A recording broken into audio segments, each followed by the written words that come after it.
பார்த்தீங்க அப்படின்னா நம்ம குரூப்போட மெயின் ரூல்ஸ் என்ன தெரியுமா, மெயின் பெனிஃபிட் என்ன தெரியுமா உங்களுக்கு? நம்ம குரூப் ஆரம்பித்ததே வந்து மெயினாக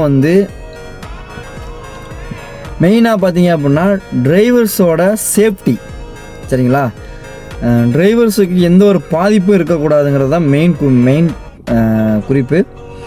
அதே மாதிரி இப்போது ஒரு டிரைவர் வந்து மதுரையில் போய் மாட்டிக்கிட்டாப்புல, அது எந்த சுச்சுவேஷனாகவே இருக்கட்டும், அதாவது வண்டியில் மாட்டிக்கிட்டாப்புல, இல்லை ஒருத்தங்க லோக்கல்காரங்க அடிக்க வர்றாங்க, இல்லை ஏதோ பிரச்சனை வருது அப்படிங்கிற சமயத்தில் ஒரே ஒரு மெசேஜ் மட்டும் போட்டால் போதும், நம்ம குரூப்பில் உடனே அந்த இடத்துக்கு வந்து பார்த்துருவாங்க. சரிங்களா? இந்த நோக்கத்துக்காக தான் நம்ம வந்து குரூப்பே நடத்துகிறோம். நிறைய பேர் வந்து லிஃப்ட் ஆகிட்டு போகிறீங்க, எனக்கு அதை பற்றி நான் கவலையே பட மாட்டேன். ஏன்னு கேட்டிங்க அப்படின்னா 10 பேர் நீங்கள் லிஃப்ட் ஆகி போகிறீங்கன்னா எனக்கு என்னை நம்பி ஒரு 500 பேர் இருக்காங்க, 600 பேர் இருக்காங்க குரூப்பில். சரிங்களா? இன்றைக்கி வந்து நம்ம அந்த குரூப்பு எம்டியாக இருக்கலாம், ஆனால் இன்னும் ஒரு சில நாட்களில் கண்டிப்பாக அது வந்து ஃபுல்லாகிறது வாய்ப்புகள் நிறைய இருக்கிறது. இதுதான் நம்மளோட சரிங்களா?